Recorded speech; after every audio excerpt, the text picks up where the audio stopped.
All right, we are live on the weekly Q&A. Hello, everyone, and welcome to our special guest today, Chase Lindley from Starting Strength Houston. G'day, Chase. What's up, guys? Thanks for joining us. And we also have from Wichita Falls Athletic Club, Rusty Holcomb. Hey, y'all. How you guys been? Oh, I'm good. Doing good. Doing good. Thanks for joining us, Chase. I hear you are the youngest SSC. Is that true? If not the youngest, probably tied with the youngest. Tied I with think the you youngest. are. Who's the other one? I barely missed the mark of the 21st. So actually, I got my SSC credential whenever I was 20. So about like 6 days before I turned 20 or 21. Yeah. Nice one. No, that's the way. Were they unusually more difficult on you than they were on other people, just because of you'd been training at the gym for so long? Oh yeah, they kicked my ass a few times and yelled at me. That's the way.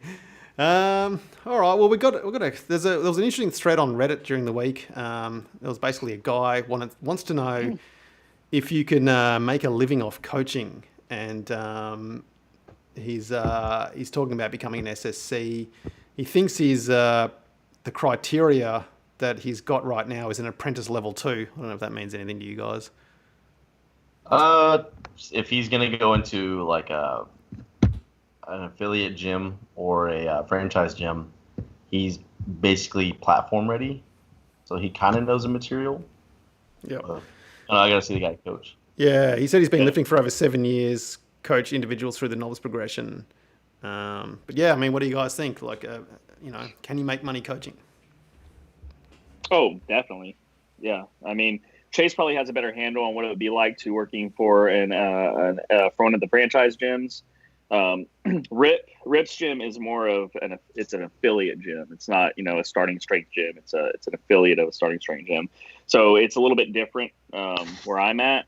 But I mean, I make great money coaching in his gym. I mean, I don't want to get into specifics, but I do. I'm doing way better now than whenever I was working a full-time private armed security job. And I have so much more flexibility, and it is so much less stressful. So, I mean, if this is something that he wants to do, and he's already knee deep in it, which it sounds like he is, then he needs to go all in and commit and work on getting an SSC. Now, it's I don't know what he necessarily means by, I mean, he's been coaching people, but that doesn't necessarily mean that he's coaching on an SSC level. So he needs to go to a seminar. He needs to figure out exactly what is expected of him. They say it all the time in seminars. They're not making you a starting strength coach at a seminar. They're finding out if you are a starting strength coach at a seminar. So you have to be on your game. What do you got to think about it, Chase? And that's basically it. With the franchise aspect, like I'm making the most money I've ever made in my life right now. Granted, I'm only 21, but at the same time, I'm making a nice living. I'm comfortable, and being in a big town like Houston and still having some, walking around money in my pocket. Yeah, I'm doing good, man. And what's cool about, if not only if you want to follow the franchise route, but if you want to go along with, opening up your own little gym or working out of a CrossFit box, you can tell people to fuck off if they're really annoying, and you can create your own little hub of clientele that you want to specialize in, right? If you want to specialize in kids, older adults, doesn't matter who, it's you are the law, right? So you can kind of navigate that. But yeah, this is a money-making machine. Like we always ask people at the seminars, who has a CSCS, all those weird certifications, and how many calls they get on a weekly basis, and everyone raises their hands saying that no, they've never had a call. But all the SSCs in the rooms, they get calls and emails weekly, if not daily almost, depending on how popular you are. So what are you saying? You're making more money than when you were raking up leaves on Rip's lawn? Is that what you're telling us? Yeah, shit. I mean, he fed me and stuff, which is good, but it's like a cow. Hey, yeah, like, hey, I want you to move all this firewood around. You may get bit by a black widow or a snake, but at least you can eat some lamb. That's true. His lamb's pretty good too. I've had his lamb. That is. It's Oh God, yeah. Yeah. All right. Thanks for answering that, fellas. A couple of comments. Tricky Trick 696969. Happy. I love this guy. He's awesome. Happy Tuesday, boys. The man, the myth, the legend, the inspirational Chase up in this. There you go. Yeah, man. Matthew Joseph. Hey, fellas. I'm 41, 5'9", weigh 235. I'm on week 6 of the NLP. Squat 250, press 135, deadlift 325, bench 175. I love the program and want to continue to get stronger, but how much sense does it really make for me to be putting on more body weight at this point in my life? Well, the what do body you weight. think, Chase? Well, the body weight that you're probably concerned about is fat, which you're going to gain a little bit of fat as you get with more muscle. But at the same time, you want to be strong, right? So you're going to have to gain some weight in order to adapt for the muscle mass. But don't worry about it. Like, we have this conversation with people all the time at the gym because they're so concerned about what they look like. Dieting is the easiest thing. Like, it's literally watching what you eat macronutrients wise and controlling the fat count, the carbohydrate count, all this stuff. Like, that's why people have written, volumes and volumes of diuretics and stuff like that. But not that many people know how to train, right? So if you train for the muscle mass and actually getting in shape that way, you're golden. Yeah. My advice would be just don't worry about your body weight. Keep running the NLP. Run that all the way out. Get as strong as you can with that.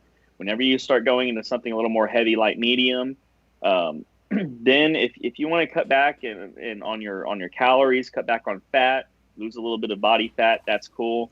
But I think whenever you get to the end of your NLP, you're gonna like the way you're starting to look. You're gonna be putting on a lot more muscle. Yeah, you're gonna put on a little bit of fat because both of those things happen at the same time. You cannot put on muscle without fat getting put on. Vice versa, you don't get fat without muscle happening. But we want to skew it a certain way. While you're running the NLP, don't worry about it. We on the last podcast we talked about this with the guy because he was afraid he was getting skinny fat. But his numbers he just started the NLP and his numbers weren't that great. Just worry about the numbers on the bar. Everything else will take care of itself. And then when the NLP runs, then if you want, you can be like, okay, I think I want to lose a little bit of body fat. But I have a feeling when you start seeing the numbers on the bar climb up, you're going to be like, I'm not worried about this anymore. I just want to get strong. So yeah, just don't worry about it right now. Yep. All right. Pastor Gaines. I'm wondering if this is actually the guy from Reddit who was asking about if he can make money from coaching. Because he's asking, is there any idea on the new gym coming in Chicago? I know it's planned. I don't know the details on it, though. And if I did, I probably wouldn't be allowed to talk about it. So I know it's going to happen. I just don't know when. Yep. And same guy also is asking, how long does the new apprenticeship take? Any advice? I may not be able to dedicate the hours I want, maybe only 10 to 20 hours per week. What do you think? Chase, you with us? Oh, I think Chase has Might lost have lost Chase. I think Yeah, he might can have hear us. There we go. Oh, man. You know what, Chase? Well, we got 5 minutes out of him. That's not too bad. Chase, you had a Mac that when it happened. He's back. There He's back in now. Hey, here we are. Hey, can you run that question again? Yeah, sure. So Pastor Gaines was asking about any idea on the new gym in Chicago, which I don't think you guys probably could really comment on anyway. But he's asking, how long does the new apprenticeship take? Any advice? I may not be able to dedicate the hours I want, maybe only 10 to 20 hours per week. I think Chase is more qualified to answer this. Yeah, what we've seen, or what we kind of tell people, is that the average is about 9 months, right? We're kind of like birthing you into a strength training coach.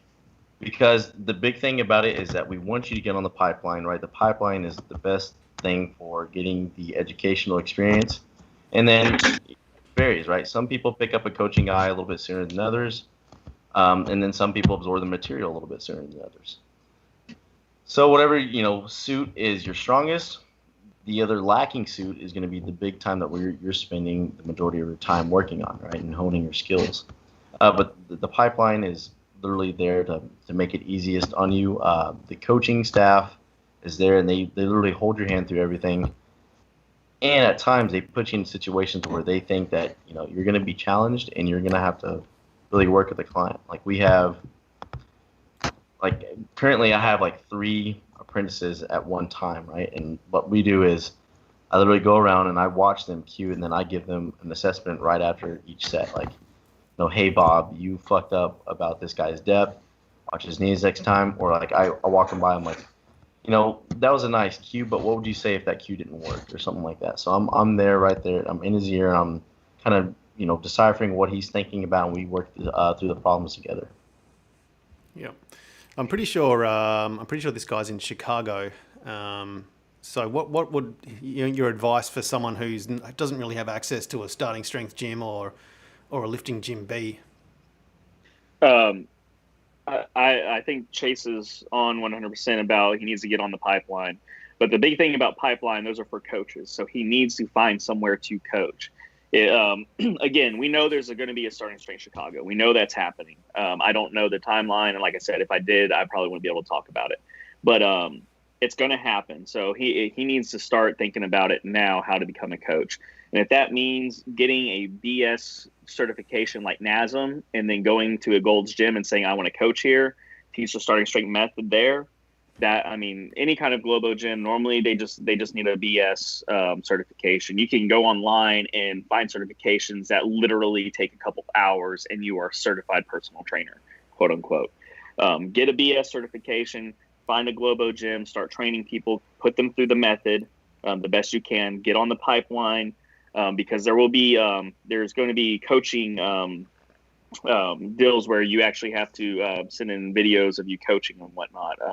So do the pipeline, start coaching people. You need to start now, because let's say if it does open up here within the next 9 months, then that puts you a little bit ahead of the curve as far as being a better coach and walking in there and being like, this is what I've been doing. This is what I want to do. How can I get in on this? He's saying that would be probably the best thing to do. Oh, sorry. He's saying he has a home gym, so I think he's probably training people out of his home.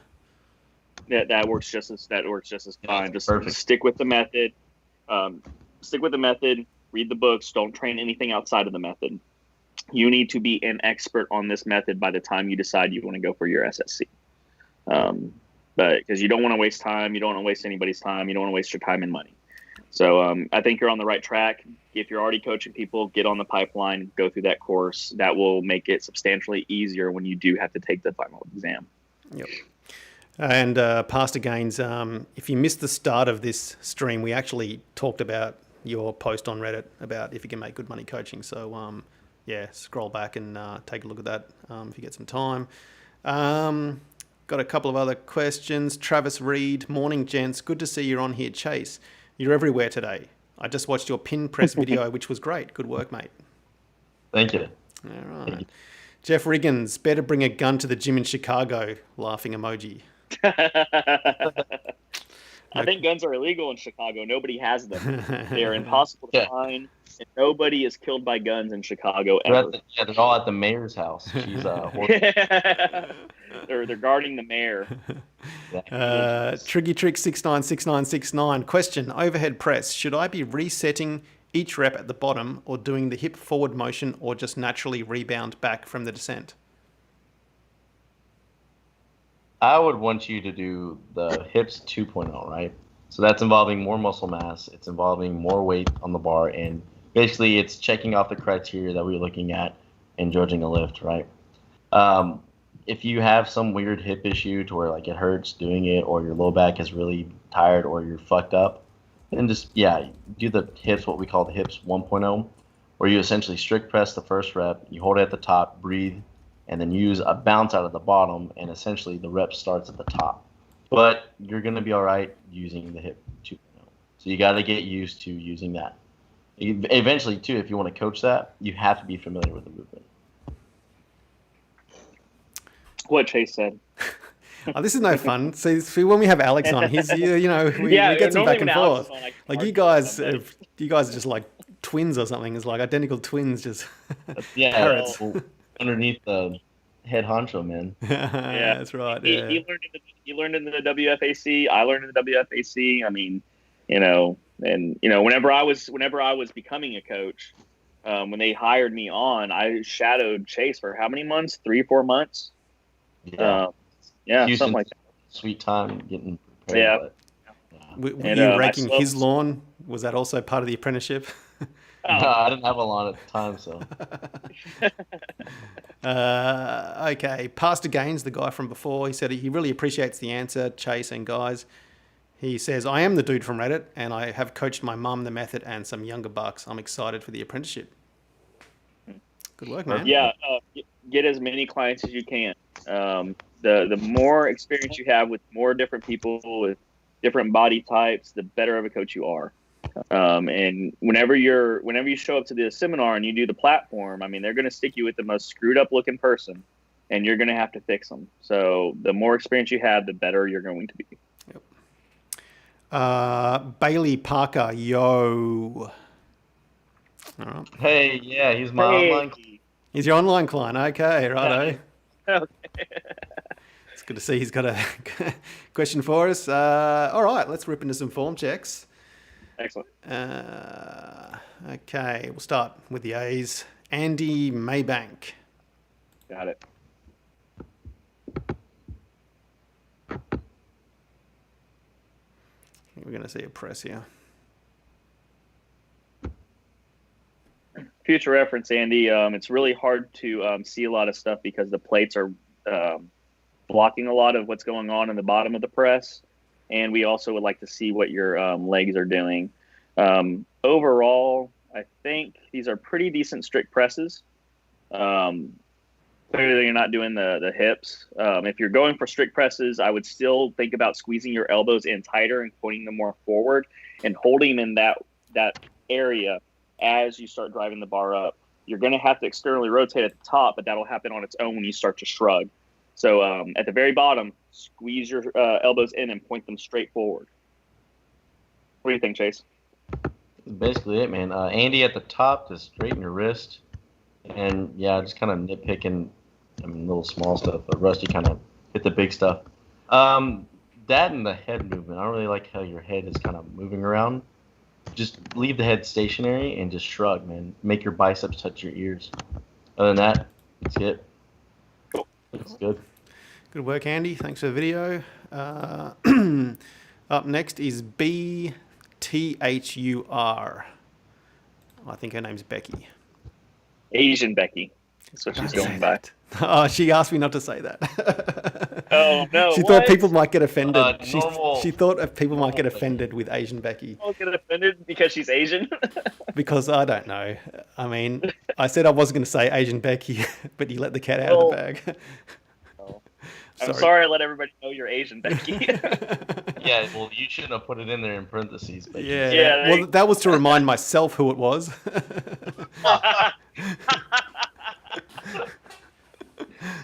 Well, fine, Becky.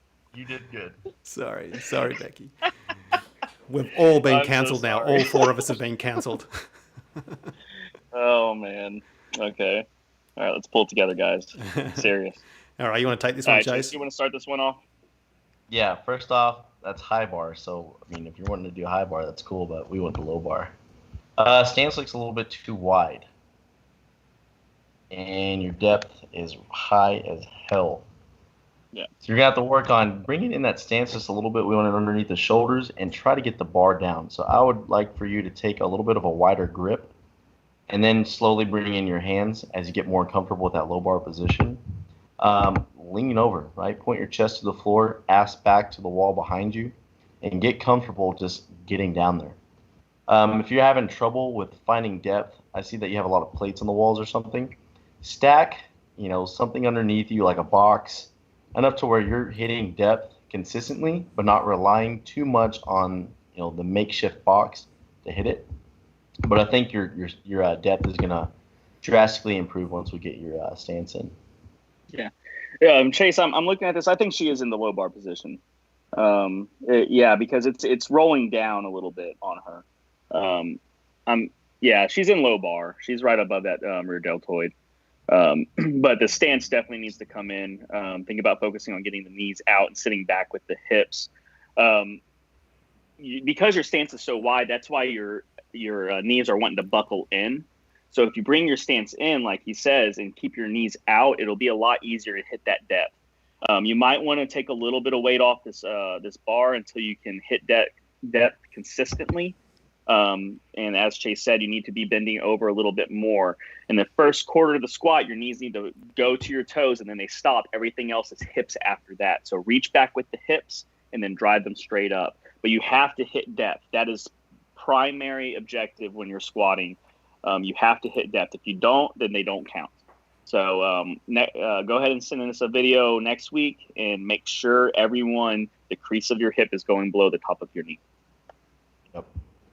I feel like you guys are going to argue about the bar placement here. Is it going to be an argument? Was it low? Was it high? It looked weird to me because she had her hands kind of rolling all over it, and at one point it looked like she actually rolled the bar up. So I'm like, does she not have? Yeah, I think she's rolling it up. I think because it's wanting to slide off of her deltoid. It's definitely in a low bar position.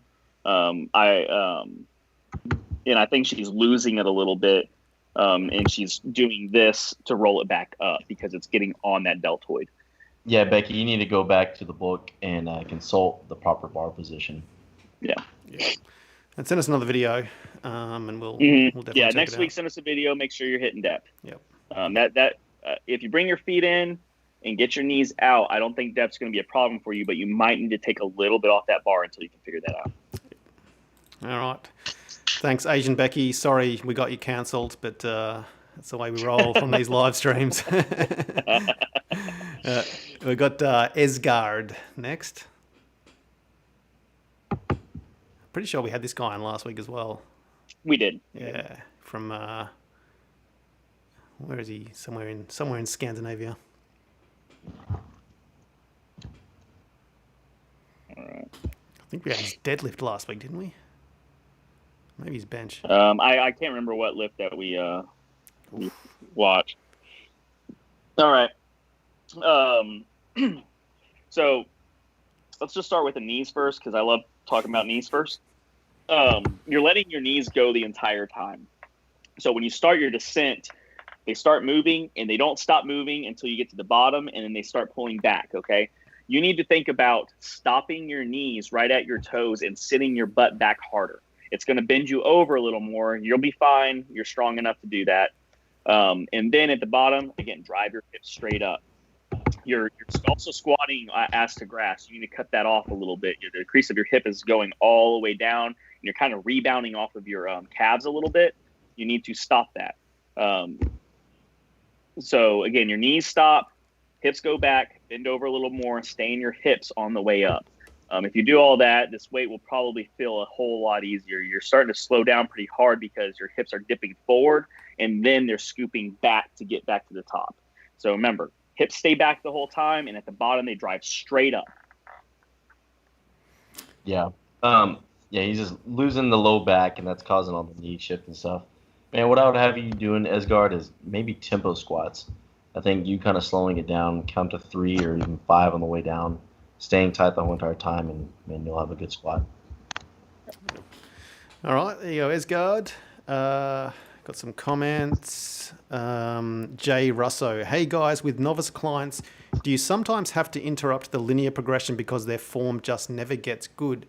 You teach them, but the next session is like they forgot everything. How do you deal with this situation? I tend to deal with this more with kids than anything else. You'll get done with the training session, and they'll be looking great, and then they come in the next day, and it's like they just completely forgot everything. You got to show a little bit of patience with that. Very rarely do you stop the NLP. If you're coaching them well, they will have a very a close semblance to what the form should be, even when they're having an off day. So you coach them through the sets, use your cues to make that next rep look better than the last. If you do that, by the time you get to your work sets, everything should be pretty, and then you can use your cues for the work sets to make those reps even better.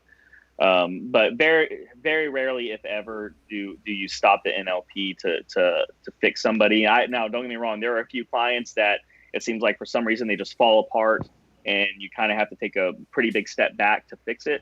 But it's very rare, in my opinion. Yeah, that's the point of having a coach there, or even an online coach, is that they will stop you at a point where they feel like, look, you can't go up, or your form is complete shit. We gotta fix it. But having eyes on you, it kind of helps that situation. Yeah, kind of piggyback off of what Rusty said. Yeah, the kids usually have a big problem with that, and you use those shitty days as just a technique day, because at that point, depending on how old they are, they're not really going to make huge leaps in strength right now. But just get them familiar with the technique, and they'll be way better down the line. Yep. All right, Jay Russo, thanks for the question. Next, we've got Get Strong 10 with a bit of bench.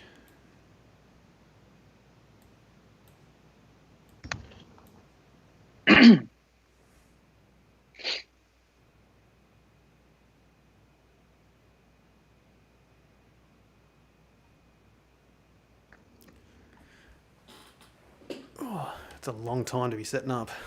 It is. Yeah. I think he was trying to figure out his hand placement. Yeah, maybe. That's good on his hand placement. Just keeping his elbows in and his shoulder blades pinched is the only things that I'm kind of seeing.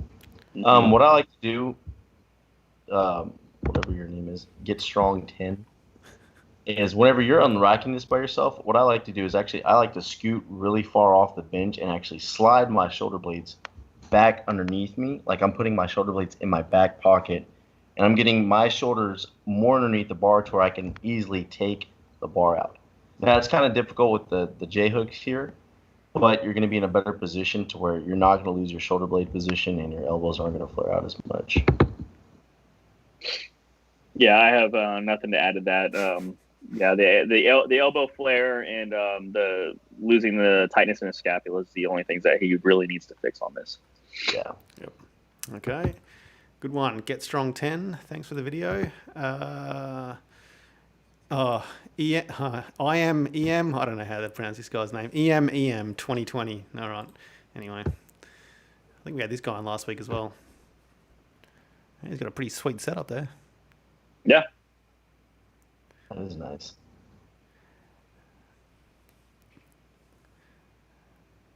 This is high. All right, man. I think you're missing depth on these. Whenever everything looks pretty good, you're just missing depth. I would think about keeping your chest bigger, and not think about your back and keeping that as tight as humanly possible. And that should be one of the main thoughts in your brain.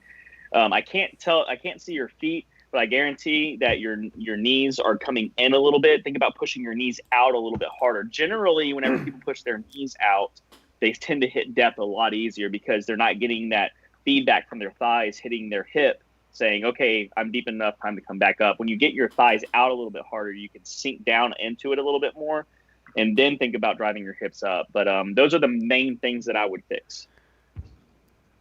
Yeah, and just turn your toes out, and that's going to help with your knees and stuff.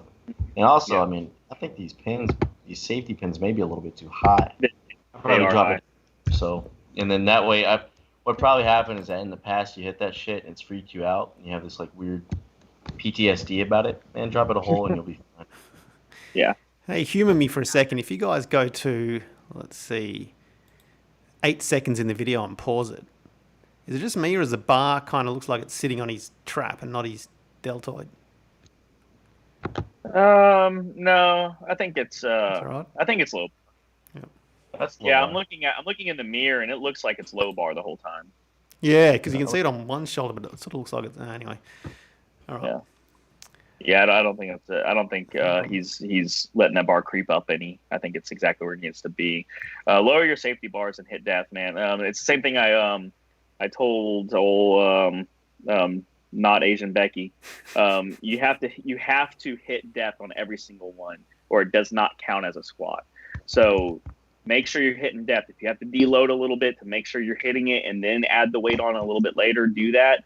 But hit depth on every single rep.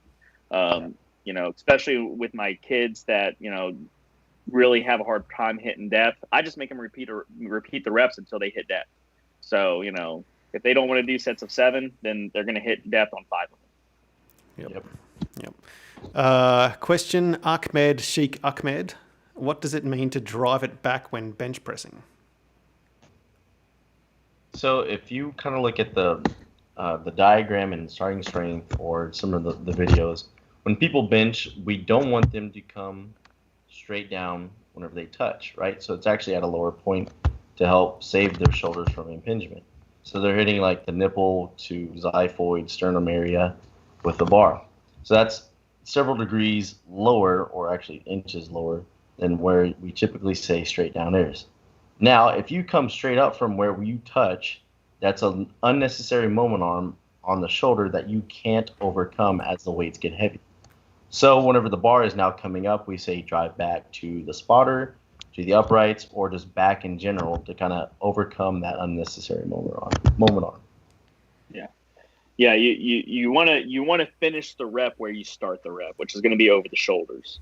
And like Chase said, normally we touch like right below the nipple line, but again, that if depending on how long your arms are and how long your torso is, that could vary. But generally, it's right below the nipple line. So there's going to be a straight line from where your shoulders are to the touch spot, and then you drive a straight line back. So generally, I'll be yelling at my clients. If you walk into the gym and I'm yelling at somebody while they're benching, saying shoulders, shoulders, shoulders, what I mean is they're pushing straight up and they're not driving that bar back to their shoulders. So that's a cue that I use quite frequently in the bench is shoulder, shoulder, shoulders. And my clients know what that means. It means that they need to start pushing back towards me to get over their shoulder where the lockout's going to be the strongest. Yep. Bailey Parker, your client, Chase. I'm going to be very curious about your answer to this question. Do y'all, I don't even know how to say that, think that... y'all, is that how you say it? Y'all. The y'all. Yeah, y'all. Yeah, okay. Think that heating pads or hot baths are going to help a lower back tweak at all?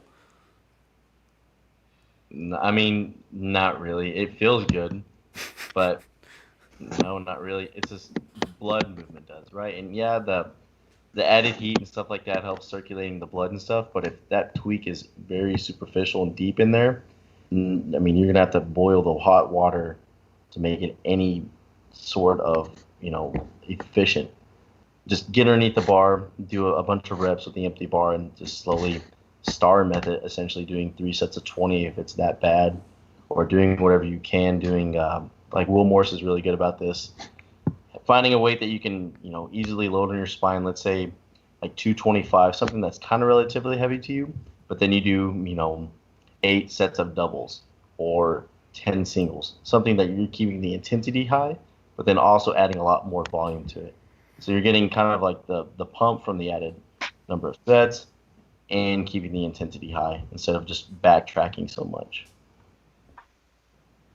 Yeah, I talked to Will about this, and quite frankly, he's one of the smarter guys I've ever met. But I like his idea of keeping the weight heavy, the reps low, and rehabbing the back that way. But sometimes the pain is just a little bit too much whenever you load, and that's whenever I would say star method it. And as soon as you can, get weight on your back. Just because it hurts or you have a back tweak doesn't mean your back is truly injured. It means there's a nerve being pinched or you pulled a ligament or something or other. But your back is still functional for the most part, unless you're losing, sensation down a leg. That's a bad sign. But if it's just like, oh man, my back really hurts, like right in the middle of it or something or other, try and load it a little bit, and see what you can stand squatting to depth with it. Yep. Okay. There you go, Bailey. Jay Stevens. Old Jimmy Stevens. I don't know his name. I'm going to go with that, though. Oh, he's wearing some lovely board shorts. Are they board shorts? I love them. They're great. That is some throwback 90s stuff, man. Those rogue plates are wild. I haven't seen those rogue plates before. Ah. Are they training plates? Oh, no, there's a 45 there.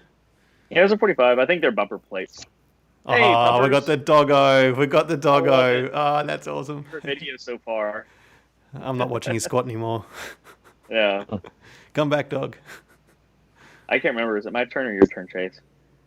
I'll just go ahead and go. Yeah, go for it. Jimmy, you got some high bar action going on, man. Now, if your shoulders are fucked up, that's fine, but try to get the bar a little bit lower. Needless to say, though, you're still relaxing at the bottom to kind of hit your depth. Don't. You're going to hit your depth by just shoving your knees out and just keep that low back in extension, and you're good, man.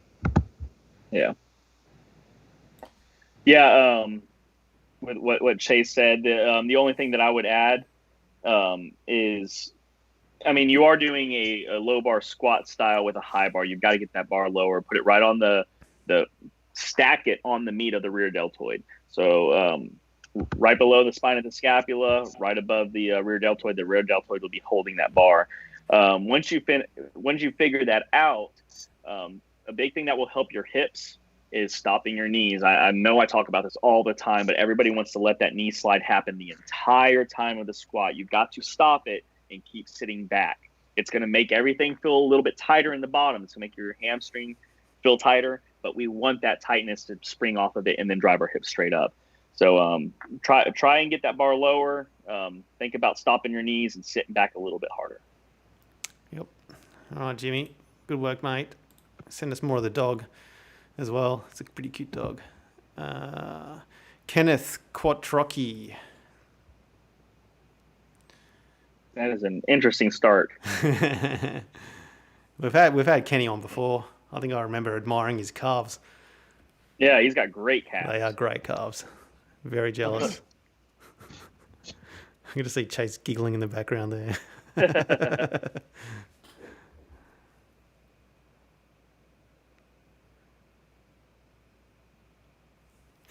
Kenneth, I think you're a tad bit wide with your stance. I'd bring your stance in just a little bit. Not much. I mean, that's nitpicking because honestly, I think these look pretty damn good. If there's one thing I was going to fix, I would say just bring them in a tad. I mean, maybe an inch. They just seem a little bit too wide to where you're having to fight to keep your knees out a little bit. So that might make it a little bit easier to keep your knees out if you bring them in a little bit. Other than that, man, I think these are pretty damn good. Chase, do you see anything that you're not digging about this? Just the fans, man, that throws me off. So if you look back to like when it first comes out, looks like he's actually like getting blown back, but he's stuck underneath the fans. No, I mean if you could squat with that much air in your face, go ahead. But just try to lean over a little bit more. Other than that, exactly what Rusty said. Yeah. Viewing from the side angle, you could afford to get your knees a little bit more forward, not much. Again, but this is nitpicky stuff, man. You might want to try it. Think about bending your knees a little bit more in the very beginning. Other than that, man, I think these are really good looking squats. Mm. Yeah, to kind of help your knees get a little bit more forward. Bring in that toe angle just a little bit. Yeah, I was thinking the same thing. Yep. I wonder if there's a fan on the other side as well. He's got like a three-way system going there. Keeping him in place. He's like a cyclone. How hot is it where he lives? I mean, I don't know. How hot is it in Australia right now? I mean, where I live, it's 27 Celsius, whatever that is in. I don't know what that is in your weird units system. You're freezing your balls off. European bullshit. It's very simple. 0's freezing, 100's boiling. How easy is that? You don't need to run a calculator through it to find out how cold it is. So it's very simple. All right. Well, yeah, I don't measure degrees in kangaroo droplets of blood or anything like that. Wow, Aboriginal blood. We're definitely getting cancelled today. Excellent. That's good. That's good. We need some controversy to get our numbers up. We do. You guys are agreeing way too much. Comments. We've got some comments. Jeff Riggins. Whatever happened to that Zach Gomad experience guy? Still lifting or Zach Gomad? You guys know what that's all about? Yeah. So Zach was like the original dude who actually did the Gomad to its fullest extent. Like from what I've heard from Josh, who was kind of an OG coach, is that he, from the time he woke up to the time he went to bed, was always drinking milk. So as soon as he got done throwing away a gallon of milk, he unscrewed the cap and he started drinking the other one. I think in the article, he had the average growth of like a suckling pig or some shit like that. He had like the growth of a farm animal. Like no shit, like this guy, he literally did it right. Right? Some people say, yeah, I'm on GoMad or I'm doing this. It's like, no, don't just drink 3 glasses of milk with your your meals, chug this shit, right? If you're actually gonna do it, don't be a bitch. Actually, down some milk. But as far as I know, like I think he's in like the the IT business, or is like a teacher or something like that, and he's just living a normal life. I think he occasionally trains and he talks to Rip every now and then. But no, he's not. He's not 400 pounds because he's smart and he stopped drinking GoMad whenever it wasn't applicable to him. So what did he start at and what did he finish at? Man, his starting weight was like 175. He was probably 5'11", maybe 6'1", and then yeah, he jumped up to like 225, maybe 215. I probably got my numbers wrong, but it's kind of within that ballpark. Yeah, he was making weekly gains of like 2.2 pounds, either every 5 days or every 4 days. Was he dropping a pound every time he went to the toilet? Because I don't know. I don't know about GoMad, man. That milk does not sit well with me. That's a lot of lactose. Yeah, his bones were probably like 15 pounds. Yeah, it's all bone growth. Yeah. All right. Thanks for the question, Jeff. Bailey Parker from before said, "Thanks, guys. Guess I'll ditch that heating pad I've been using the past few hours." Well, here's the thing, man. If it makes you feel better at that time, if it relieves the pain for a little bit, then use it. Nobody's saying not to use it, but what we're saying is it's not going to help it get better faster, right? Yeah. So if you take some Tylenol, take some ibuprofen, use a heating pad, and that makes you relax a little bit where you can sleep, use it. We're not saying don't use it. It's just not going to help speed up the healing process. Yep. Brian Betancourt. Oh, Brian. I used the Starting Strength app. It was awesome. Tried to use Strength Club app to progress, and it's terrible. Lots of glitches, very hard to program. Will you be updating it anytime soon? Oh, Brian, I'm sorry, man. I've been talking to Brian by email the last couple of days, and yeah, we are looking into the issue that you told us about, Brian. So we'll get something to you in the next few days. Hopefully, we're going to fix up that issue that you've been having. So yeah, sorry about that. Let's continue on with the videos. Who's up next? Kyle M. Oh yeah, we've had Kyle on. I think I think I said something about his basement looking like a meth lab. So yeah. It's like some vintage Pete Rubbers style deadlifting right here. Yeah, it's fantastic. Chase, you can go ahead and start us on this one. Try to get your gaze up a little bit more and finish the rep there, Kyle. I guess this is a heavy single. Fully lock out your hips, right? Just stand up all the way, get your knees locked. Your back is pretty nice, man. It's pretty flat. Squeeze the fuck out of your lats.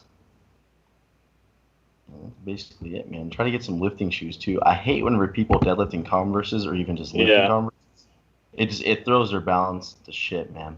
Like, you'll be all your heels. That's probably why you've been cutting off your reps too, is that you've been either getting too forward on your heels or your toes, and it just kind of threw you off. But yeah, try to get some lifters. Yeah. Other than that, pretty good. Yeah, you'll benefit drastically from lifters, and this is again a very nitpicky thing. I would think about getting some normal sweats and not those look like either carpenter pants or some sort of jean. But as you're pulling, it's pulling on them real hard. That's added resistance that you don't want. You want to just think about lifting the bar and not having to battle your clothes. So get a pair of sweats, get some shorts or something or other, and deadlift in those. It'll be a little bit easier for you to lift heavier weights. Again, that's a nitpicky thing. Get some lifters. Listen to Chase. Yep. All right. Next up, we have Leo. What is going on with the lighting in this place? Is he in a nightclub or what is he doing? It's like a rave. That's pretty cool. You got some dude passed out on Molly right next to him. Awesome. Chase, you very rarely pass out on Molly. Oh, there's someone there's someone dancing in the background as well. This is a rave. It's a deadlift and a rave. Yeah, this is that girl in the background is dancing. Yeah. What is she doing? That's what I want to know. Yeah. it's a guy that's kind of like, I don't, is like a stuck turtle on his back. I don't know what's going on with that dude. All right, I guess we can coach this guy. I feel like someone's about to come and tell him off for deadlifting as well any second now. Yeah, all right. That's all his video needs to be perfect.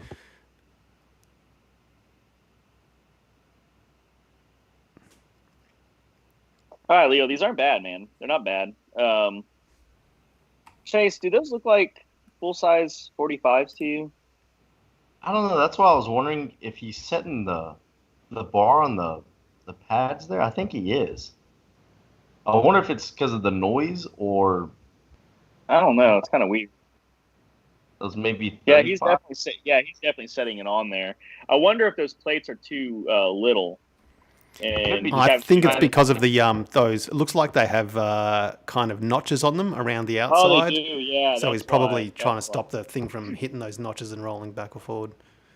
Yeah. Either way, I mean, it's almost in the proper position. Yeah. Yeah. Okay, so start off, man. These aren't bad. I kind of like these.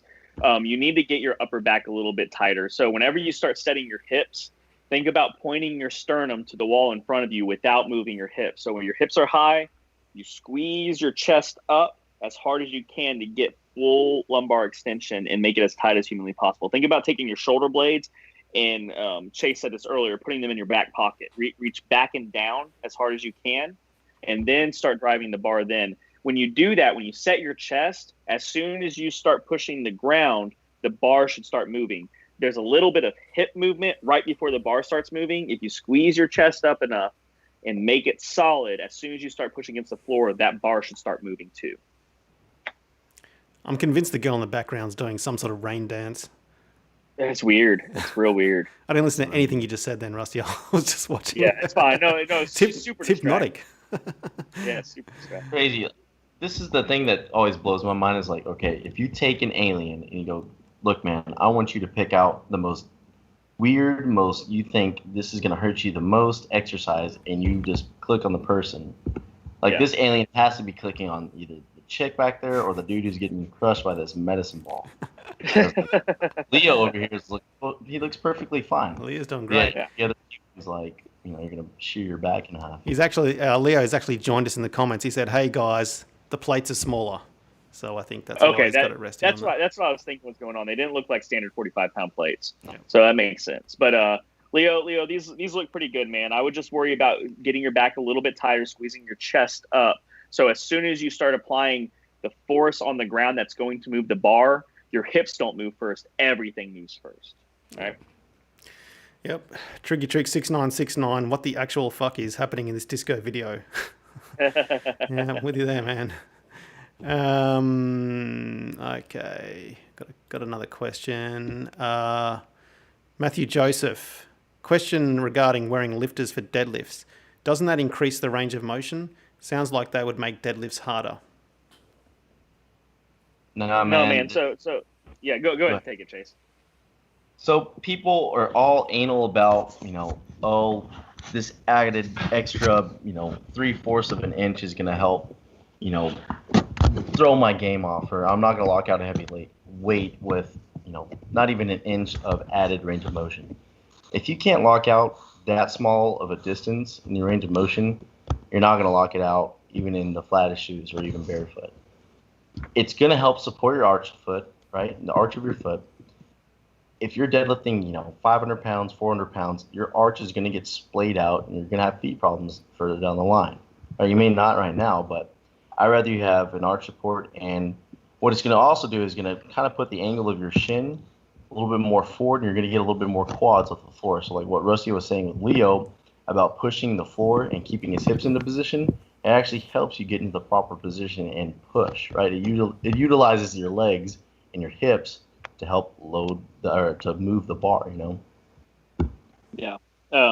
Yeah, and I want to add to that. So you're also going to be pushing off of a harder surface. Okay, people that lift in cons, they don't realize how much movement their foot is actually doing in that shoe.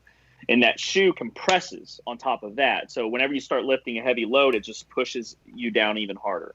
I've brought this up in the past. The first seminar that I attended years and years ago, There's a guy who was squatting in cons, and they always give the same lecture to people, and for some reason people are so pig-headed about this. Like, lifting lifters, it will make everything better. This guy didn't realize that whenever he started his squat, as soon as he takes the bar out and gets his feet planted and starts to squat, his heel is actually coming out of the shoe and hitting the ground. So his foot's here, the sole is here, and he's touching the ground with his heel.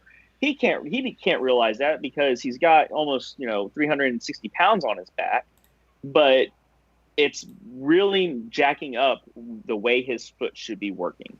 So get some lifters. Don't complain about not even a quarter of an inch, or even if it is a quarter of an inch. Like Chase said, if you're not going to lock something out because of a quarter of an inch, you're not locking it out in general. You're just not going to. And I would much rather have my foot protected, pushing off of a hard surface, so I can put more energy from my feet into the bar and not have it absorbed by a soft sole. And quite frankly, deadlift socks are stupid. So there's that. Yeah, man, you look like a pansy going from your weightlifting shoes to now. Hey, man, I gotta go change into my slippers. Just ballet slippers. What about ballet slippers? What's that? Ballet slippers. Yeah, that's what they look like. It's just like rugged socks. They're just rugged socks. Yeah. But no, the whole thing is, man, just get some lifters. Don't be pig-headed about it. There's a reason why we tell people to wear lifters. They help you. They help. Yep. All righty. Mark S McDaniel.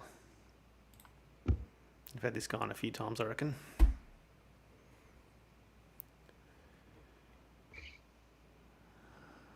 I'm still don't know what. Oh, yeah. Okay, it's press. I thought it was going to be a squat. Yep. There we go. What do you think, Chase? Man, you are messing up the timing here. So real quick, go wider with your stance, right? That's going to help keep your knees locked. So take, even exaggerate it if you have to.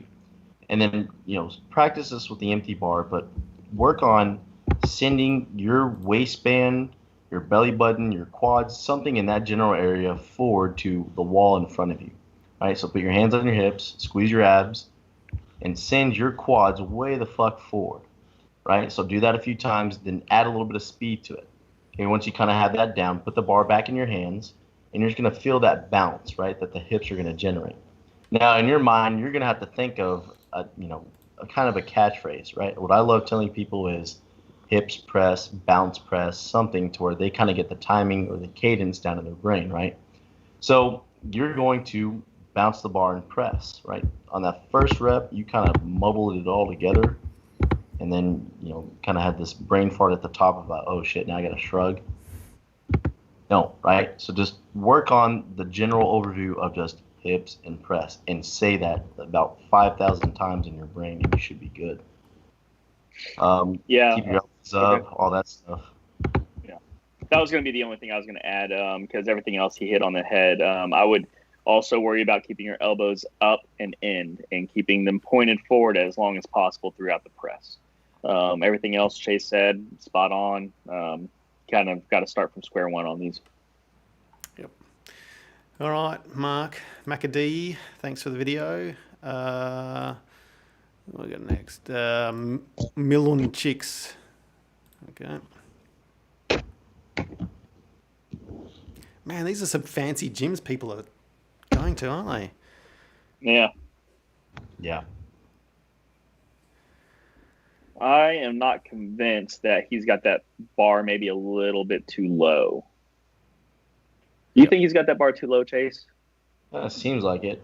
There he's just kind of, I don't know, he has a weird back. Like, I bet he's kind of... That's some feedback. You got a weird back, dude. Yeah, so here's the deal, man. We talked about this earlier. You want that bar resting on the rear, or right above the rear deltoid. It should be resting. The rear deltoid will bunch up when you squeeze your shoulder blades together, and that bar should be resting on top of that, right below the spine and the scapula. That ridge on your scapula, when you retract them, it kind of makes this a line. You want that bar to go right below that. So make sure you got that bar placement right. And then when that bar placement is right, you're kind of hunched over, you're looking kind of down, and your shoulders are rounding because of it.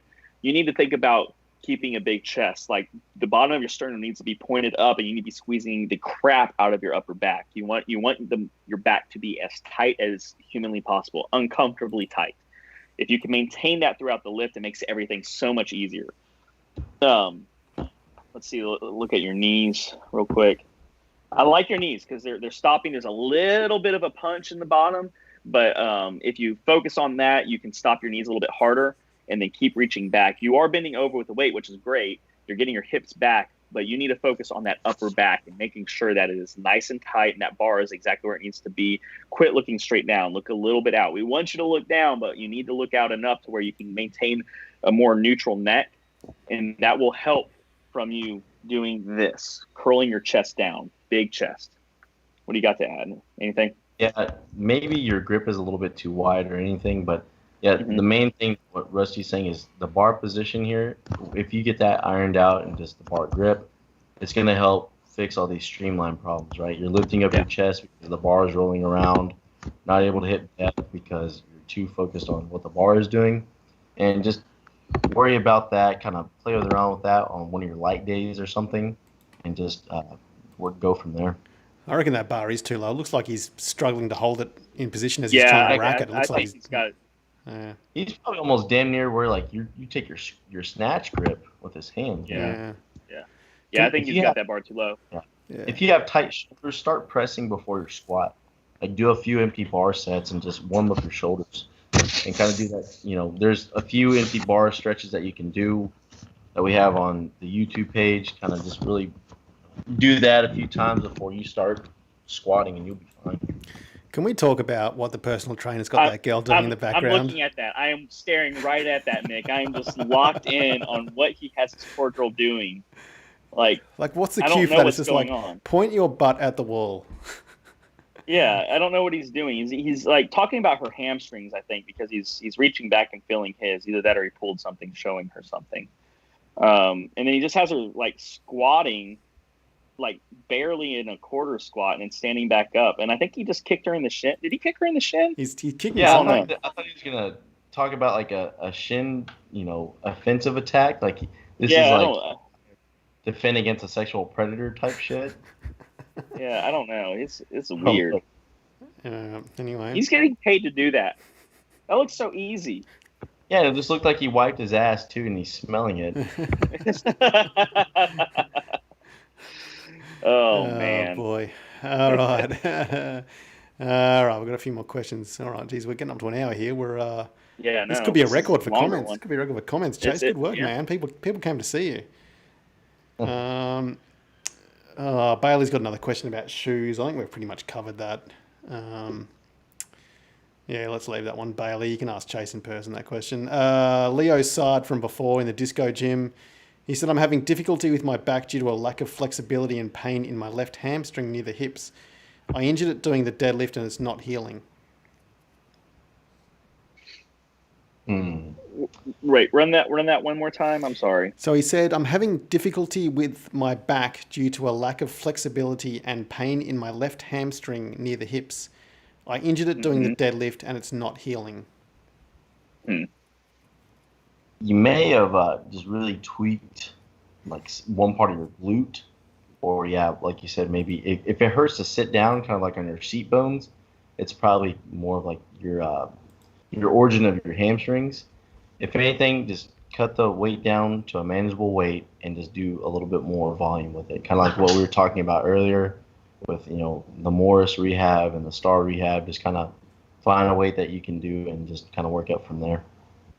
But I think what it is, whenever you set the bar down, you have so much eccentric because you're worried about letting the bar kind of crash on those those bumpers or those blocks.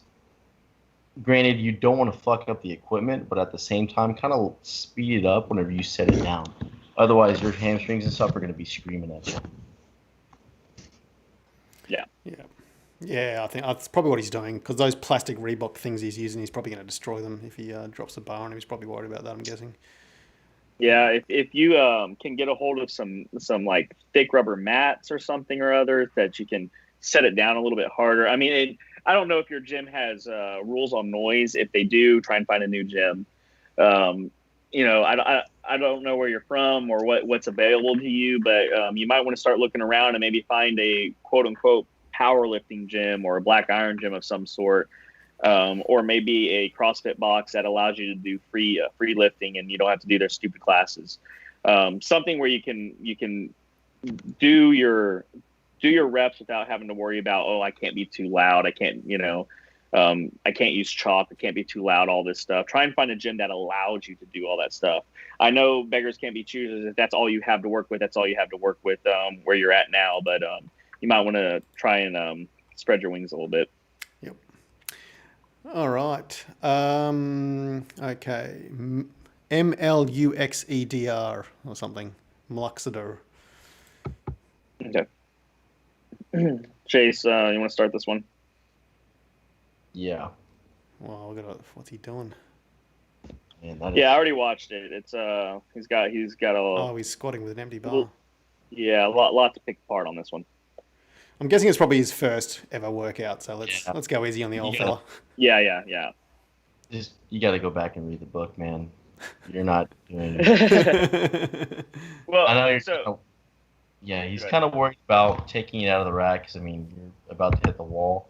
If you can move your little foosball table out of the way and get more room, or this little contraption that you have, kind of scoot yourself away from the wall more, you're going to feel a little bit more comfortable leaning over, because you're kind of doing this high bar squat because the uprights are literally right in your face. You got to have a little bit more room so you can actually lean over and shove your ass back. Yeah. We did a pretty good video. I believe Chase was actually a model. Were you the model for our squat video, or was that Bree? Which one? The real in-depth one that we did, where we had like multiple cameras and all that stuff. We did it back at the Bree was, or even Andrew. No, it was you. Or no, it was Bree. It was Bree because you did the press. Yeah, I did the press. You did the press one. Well, regardless, there's a real good video on the Starting Strength YouTube channel on the squat, and it breaks everything down. Watch that a few times. Like Chase said, maybe get the book. Go ahead and read that chapter. There's so many videos that we have on the Starting Strength YouTube on how to squat. Basically, you're going to have to learn from square one. If you can find a coach, an in-person coach, that would probably be best for you. If we were to try and fix this squat, we would be here for another 30, 45 minutes. I'm glad you're lifting, man. You don't stop. Get some room, get a little more room in that in your room, like Chase said, move some stuff around so you don't have that wall behind you. Because if you were to do a proper squat with that wall behind you, it would be impossible. You're gonna have to get your hips back too far.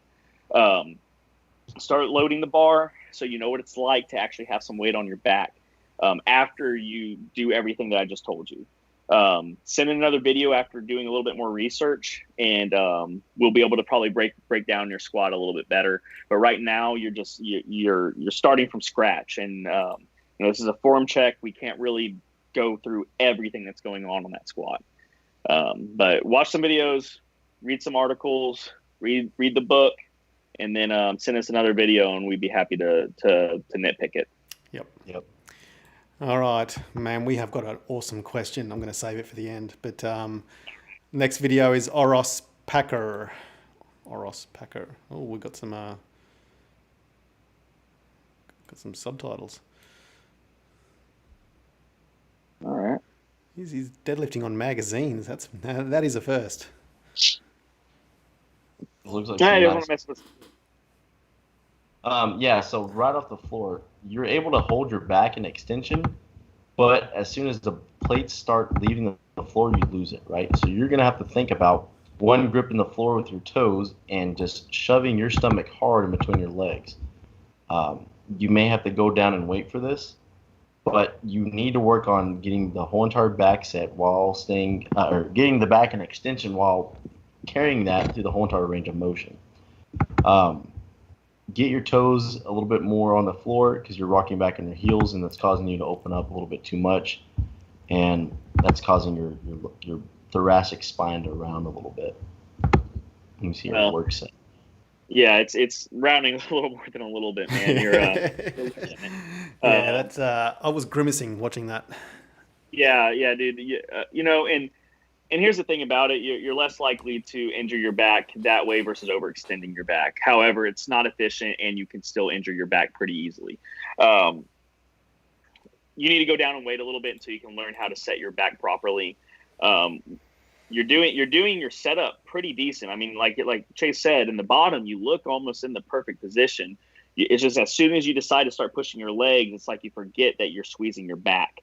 You know, squeeze your shoulder blades back and down, point your sternum to the wall in front of you, squeeze the piss out of your back. You want to make it uncomfortable. That's how tight you need to be. The bottom position of deadlift sucks. It sucks down there, but you have to make it suck in the bottom so you have a good safe lift all the way up. I would deload that bar a little bit until you learn how to keep your back in a full extension all the way up and on the way down. You don't want your back rounding at any point. It becomes inefficient, and it increases your chance of injury. So yeah, I would fix that, deload the bar a little bit, and then after you deload the bar and you learn how to set it right, then go 10-pound jumps until you get back to where you were. Yeah, it's almost impossible to like put your back in overextension and pull with your back in overextension on a deadlift. Like the plates are literally going to pull you back into the proper position, unless like you've been a gymnast all your life or a really petite woman, but neither of those things. So you're good, man. Yeah. Alrighty. Next up, only got a couple left. Sebastian bench. I'm going to scroll through this video. There's a bit of setup stuff there.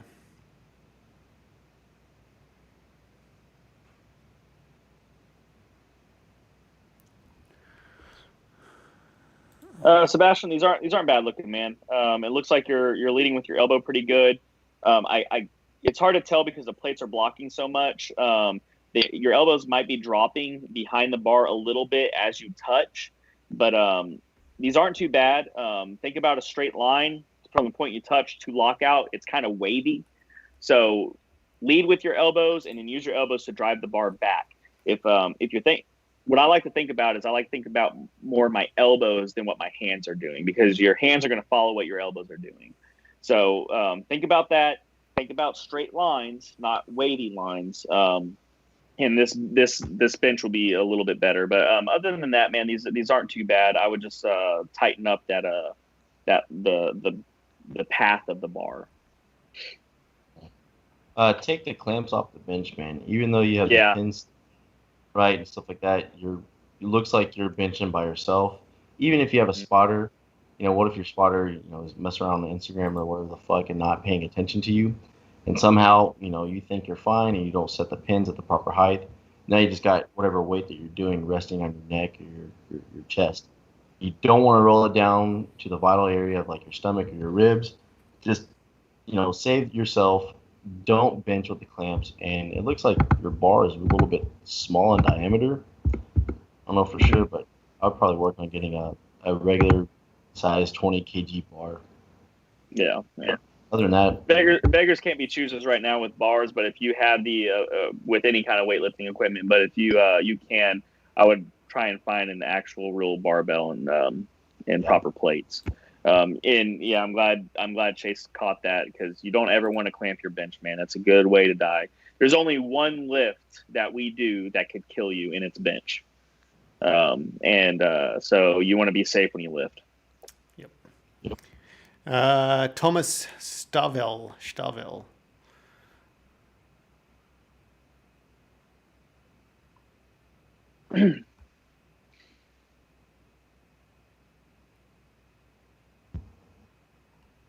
All right, Thomas, you got to get your stance a little bit wider, man. It looks like, again, it's kind of hard to tell. Yeah, you're definitely high barring. Never mind. Yeah, he's high barring that. Yeah, you got to get the bar lower if you can. If not, you still have to lean over more than you think, right? So I remember Ripito bitched me out one time because I was teaching someone exactly like how you were squatting because of the high bar. It's like, no, you still got to utilize the hips. You still got to have a little bit more horizontal back angle than you think. That's going to help. Widening out the stance is going to help you with that horizontal back angle, because your torso is going to actually be able to fit in between your legs. Other than that, this looks pretty good, man. I like having the go ahead. hips.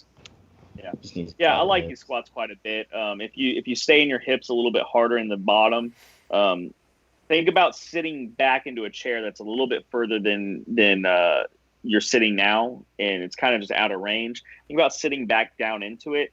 That'll get you at a better angle to drive your hips out of the bottom of the hole. But man, these are pretty good squats. I don't hate these at all. Yep. Okay. Next up, is this our last video? Yep, Villanueva. Villanueva,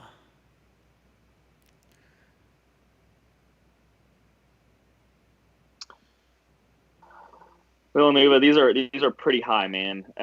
They're real high, and I think that's a product of the fact that you're just a big guy and your stomach's hitting your thighs, which is artificially telling you it's time to stand up. So you're going to have to push your knees out way more than you think you need to make room for your gut. So I would get your toe angle out just a little more aggressively, and then push your knees out to the walls beside you as hard as you can. You'll know whenever you're hitting depth, and whenever you do that enough, because your belly will actually go between your thighs. Sit your hips back a little bit harder. Make sure you hit depth. There are guys much bigger than you that can hit depth. So I have zero question that you're able to do it. You just have to find the proper position for your knees, which are going to be further out, to make room for you to bend over and get your belly between your legs and sit your hips back. So yeah, that's the main thing that I'm seeing with these is a depth. You're not bending over enough because of your thighs. So get your thighs out. That should fix most of your problems right now. Yeah. So try this. Do this with no bar or anything like that. Go over what we teach in the book. Get your shoulder or your stance shoulder width apart, and then put your hands together. Squat down. Place your elbows inside your knees, and then kind of freeze. If you can hold that position, and then kind of notice how leaned over you are and how wide your knees are.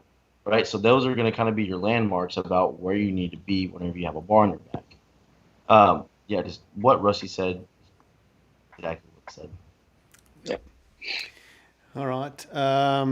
We're running over time, guys. You guys got another 5 or 10 minutes, or we need to wrap this thing up? Because I've got a couple of questions that... I'm good for answering. You good? Okay. Chase, you good? I'm good. All right. Okay. This is a pearler, this one. This is from Bernard Lowe. Hey, guys, did you know the Essentials of Strength Training and Conditioning 3rd edition, the CSCS textbook from 2009, endorses the use of hypnosis to improve athletic performance? Does SS address this important issue? We haven't yet. We're working on it. Yeah. Can we get Rip to answer this? I want Rip to answer this one. To ground that question a little bit, there is definitely something about visualizing something before you do it. I can't remember which podcast I was listening to. I can't remember if it was one of Rip's or somebody else's, but visualization plays a big part in a lot of Olympic lifters, a lot of people in Olympic sports. They visualize things before they do it. They're coached to visualize things, and I think that can prep your mind for success. However, they're also doing all the work that they need to do, become great athletes, to have good performances. They're doing their workouts, they're controlling their diet, they're doing all this other stuff. So it's not just the visualization that's helping them, but I believe it does help. Before I get under a heavy weight, I'm looking at that bar and I'm thinking I'm going to succeed in doing this, and I'm taking myself through all those steps. So, to ground that question a little bit, I think that visualization does play a big part in getting something done that you're real nervous about. If you play it over in your head a few times, then maybe you're not so nervous about it, especially if you're visualizing that you're succeeding at it. That's my 2 cents on that. That's to ground that question a little bit, but no, hypnosis is bullshit. TLDR bullshit. Yeah. All right. Leo Sard from the Disco Gym said he's going to find another gym, and thank you very much for the advice. Excellent. Oh, yeah, Leo. Good work, mate. Mark S. Question for Chase. How much more weight does he reckon he can add to his press? Well, that's the kind of the interesting thing. So I saw Rusty probably 2 months ago, right? In June? Yeah, No, it was about more 2-3 months ago. Yeah. Yeah. About that time, I had been dabbling with singles because I heard Nick talk about it in a podcast. I was like, you know what? I'll probably try some singles, and I've been kind of always just try to rep sets of 5 and then trying to randomly pull a single out of my ass by training. So I've been kind of taking to what he says that I need to practice heavier singles. So I tried that, and I'd worked up to 370 at the gym about in June. Now recently I've hit 390, and I'm trying to hit 405 here for the meet coming up in November. Yeah. You've hit 390. So, yeah, it was. Oh yeah, man, that's what's up. It wasn't grindy as a 370, but yeah, I hit it, and I mean, I don't know what it is, but I am able to make consistent jumps with just adding 5 pounds every single time to the 5 singles or even the 10 singles. But I like the singles a lot, man. Yeah, I get into my groove, and it's just once I hit a good press, it's awesome. It feels lightless. Yeah, the big thing about singles is, and Rip talked about this. We had a pretty long segment in one of the podcasts about pressing. You have to practice it, and that's what the heavy singles do. It allows you to practice with heavy weight, because if that heavy weight deviates anywhere, it's not going to move. It's got to be in that straight line over midfoot. If it gets half an inch out, if it's heavy enough, if it's a truly heavy rep, if it gets out half an inch, you're going to miss. And a lot of people with big laybacks have the tendency to push the weight out. It's just a nature of that. And you have to keep thinking about pushing the bar back to keep it over midfoot. I don't have a big layback. My low back just will not do it. So I tend to keep that bar really close to my face. And I know immediately because I do heavy singles. Nick does my programming for me, and on Thursdays is my heavy singles day. And I know as soon as I press the bar, as soon as it clears my face, if it's going to go or not. Because if I'm a little bit forward, it's going to stop, and I'm going to bring it back down. Luckily, I've been fortunate enough to be able to keep it in that straight line. I rarely ever miss. But you have to practice a heavy press, and the only way you're going to practice a heavy press is by actually pressing heavy, and doing those heavy singles is the best way to do that. Yeah. All right. This is the last one. Andrew Clunas, he says, "Hey, I'm Oro's Packer from before. A bit of ongoing kyphosis. Does that make a difference?" I thought he had a little bit of it, but I didn't know for sure. But no, you can still, the kyphosis is in the upper back. What we've seen is all of your back kind of lose extension, and even with, you've seen big name powerlifters have those kyphotic arch and stuff. They're still able to hold that in somewhat of an extension, but their low back is perfectly set. You're missing that vital key of keeping that low back stuck in extension. Yeah. All right. Well, thanks a lot. Thanks a lot for your time today, guys. I think we're we run over by 18 minutes, but thanks a lot, Chase. Where can people find you online, Chase? Instagram, just my name, Chase Lindley. You can find me on Starting Strength Online Coaching, just basically anywhere on Starting Strength. Yep. Rusty, you want to pull out your old Instagram handle? Yeah, hang on. Let me look at it real quick. It's going to be Rust_strength_training. Hopefully, I'll shorten that up one day when I give a shit. Yeah. But you can find me on there. Just go ahead and add me. If you want to send me a message, if you want to argue about programming, send that to Alex, because I'm not going to argue with you about shit online, because that's stupid. But if you're a single female, go ahead and slide in my DMs. I don't have any problems with that. Has anyone done that yet? Has any ladies done that Hell yet? no. Women don't like weightlifters. Ask Chase. He can press 390. That's the stupidest thing, man. Like, growing up as a kid, I'm like, oh man, I'm gonna get so many babes doing this. I'm gonna look good. I'm gonna look like Johnny Bravo, just a hunk. And what it is, nothing but dudes in the fucking comments, like, oh man, you look nice, man. You're built. Go away. That's the truth of it all. That's the truth bomb of getting strong. Yeah. Yep. Thanks a lot, fellas. We'll catch you next week. All right, later, guys. Thanks, Chase. Yep.